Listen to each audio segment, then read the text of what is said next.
আসন্ন ত্রয়োদশ জাতীয় সংসদ নির্বাচনে চুয়াডাঙ্গা ১ এবং চুয়াডাঙ্গা ২ আসন মিলেই চুয়াডাঙ্গা জেলাটি গঠিত। দুটি আসনে চুয়াডাঙ্গা ১ আসনে ৫ লাখের অধিক সংখ্যক ভোটার এবং চুয়াডাঙ্গা ২ আসনে ৪ লাখের অধিক সংখ্যক ভোটার ত্রয়োদশ জাতীয় সংসদ নির্বাচনে এবার ভোট প্রদান করবেন। তবে সবথেকে বড় প্রশ্ন, ভোটাররা কি চায়? বিশেষ করে চুয়াডাঙ্গা ১ এবং ২ আসনে ত্রয়োদশ জাতীয় সংসদ নির্বাচনে যারা তরুণ ভোটার তাদের প্রত্যাশা কি, এবং যে সকল শিক্ষার্থী আছে তারা যদি এমপি নির্বাচিত হয় চুয়াডাঙ্গা ১ এবং ২ আসনে তারা কি পরিবর্তন আনবে, সেই সকল বিষয় নিয়ে থাকছে আমাদের বিশেষ প্রতিবেদন। আমাদের চুয়াডাঙ্গাতে কোনো পাবলিক ভার্সিটি নাই। মানুষ কিন্তু রাজশাহী আছে, তারপরে ইবি আছে, সব জায়গায় কিন্তু মানে চেষ্টা করে তারা সেই জায়গায় পড়তে। কিন্তু আমাদের চুয়াডাঙ্গাতে যদি একটা পাবলিক ইউনিভার্সিটি বা মেডিকেল কলেজ হয় তাহলে কিন্তু মানুষজন আমাদের এখানে আসবে, এখানে ভর্তি হওয়ার চেষ্টা করবে। অবশ্যই আমাদের শিক্ষা খাতে অনেক বেশি অবদান থাকবে, এদিক থেকে আমাদের চুয়াডাঙ্গার মানুষ অনেক এগোতে পারে। তারপর আমাদের চুয়াডাঙ্গাতে হচ্ছে ২৫০ শয্যার বেড আছে, মানে আছে হসপিটাল আছে, কিন্তু সেখানে ব্যবস্থা আছে ৫০ জনের মতো। আমাদের এইটা পুরোপুরি ব্যবস্থা নেওয়ার অবশ্যই দরকার আছে, কারণ স্বাস্থ্যই কিন্তু সম্পদ মানুষের। সেটা যদি না ঠিক হয় তাহলে তো মানুষের সমস্যা আরও বাড়বে। আমি এবার তরুণ ভোটার, আমার জীবনের প্রথম ফার্স্ট ভোট এবার দিব ইনশাল্লাহ। তো আমি চাই এই নির্বাচনে যেই জয়যুক্ত হোক না কেন সে যেন জেলা নিয়ে কাজ করে এবং জেলার যে সবগুলো সমস্যা সেই সমস্যাগুলো সে যেন তুলে ধরে। যে আমার জেলার প্রথম যে সমস্যা সেটা হচ্ছে স্বাস্থ্যখাত। চুয়াডাঙ্গা সদর হাসপাতাল, আমাদের ৪টা উপজেলা মিলে একটা হাসপাতাল আছে, কিন্তু সেই হাসপাতালের অবস্থা খুবই নাজেহাল। আমি চাই আগামীতে যে সংসদ সদস্য হবে এখান থেকে তিনি যেন এই স্বাস্থ্যখাতটা মানে তার নলেজে রাখে এবং এটার উন্নয়ন করার চেষ্টা করে, এবং যারা দেশের জন্য কাজ করবে, আমাদের জন্য কাজ করবে, দেশের জনগণের আকাঙ্ক্ষা নিয়ে কাজ করবে এবং নতুন বাংলাদেশ বিনির্মাণের জন্য কাজ করবে, সেই জন্য সংসদে চাই।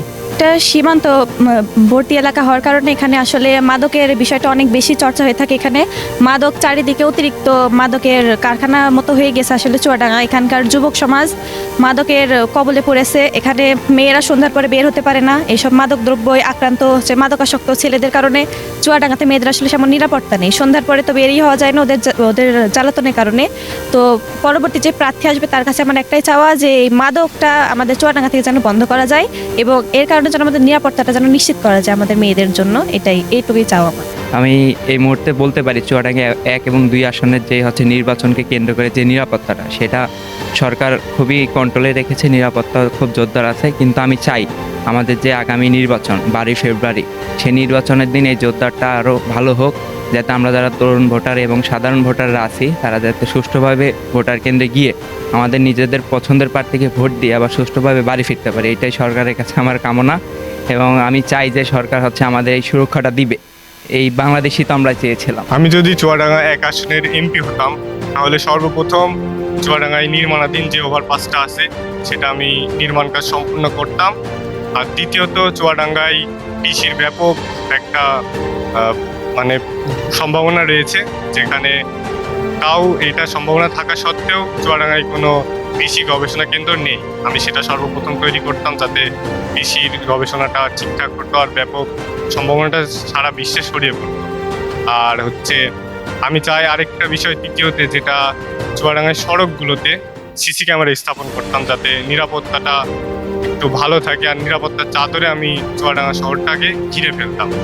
আর চুয়াডাঙ্গায় প্রচুর দুর্ঘটনা হয়ে থাকে, এগুলো রোধ করার জন্য ট্রাফিক আইন কঠোরভাবে যাতে সবাই পালন করে সেটা আমি করতাম। ওয়ালাইকুম।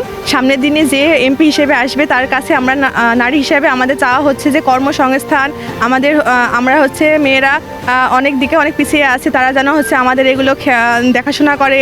আমাদের নিরাপত্তার অভাব আছে, মেয়েরা আমরা পড়াশোনা করতে আসি, আমরা যেন নিরাপত্তাভাবে বাসায় পৌঁছাতে পারি। আমরা বিভিন্ন কাজকর্মে মেয়েরা পিছিয়ে আছে, সেগুলো যেন আমাদের ভবিষ্যৎ এমপি যেন দেখে। আমরা বিভিন্ন কর্মসংস্থান থেকে মেয়েদের অনেকভাবে পিছিয়ে থাকে, সেগুলো যেন তারা একটু দেখার চেষ্টা করে। চুয়াডাঙ্গা ১-এ যদি আমি এমপি হতাম তাহলে আমাদের চুয়াডাঙ্গা একটি সীমান্তবর্তী এলাকা, এখানে প্রচুর পরিমাণে মাদক ঢোকে সীমান্ত দিয়ে। এতে যুব সমাজের ধ্বংসের একটি প্রান্তিক পর্যায়ে চলে গেছে। এই ধ্বংসের মূল হলো এই বেকারত্ব।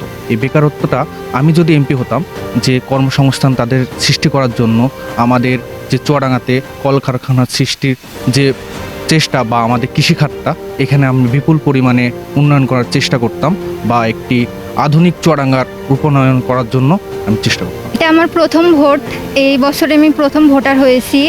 আমি চাচ্ছি এই বছর যাতে সুষ্ঠুভাবে আমি ভোট দিতে পারি, ভোট কেন্দ্রে যেতে কোনো রকম যেন ঝামেলা না হয়, যাতে আমার এই প্রথম ভোটটা আমি সঠিক একজন মানুষকে দিতে পারি। প্লাস আমাদের এইখানে হয় শুনেছি যে 6 জন সদস্য আছে যারা নির্বাচন করবে, অথচ আমি 2 থেকে 3 জনের বেশি কাউকে চিনি না। বলতে পারেন 2 জনকে চিনি। যারা নির্বাচনে প্রার্থী আছেন, যারা বিজয়ী হবেন, তারা যেমন এখন প্রান্তিক লেভেল গ্রাম পর্যায়ে যাচ্ছেন।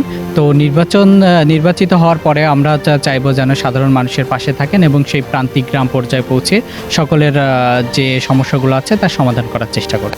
চুয়াডাঙ্গার ত্রয়োদশ জাতীয় সংসদ নির্বাচনের 2টি আসনে আগামী দিনের তরুণরাই ঠিক করে দিবে চুয়াডাঙ্গার ভবিষ্যৎ রাজনীতি, পরিকল্পনা এবং উন্নয়ন চিত্র।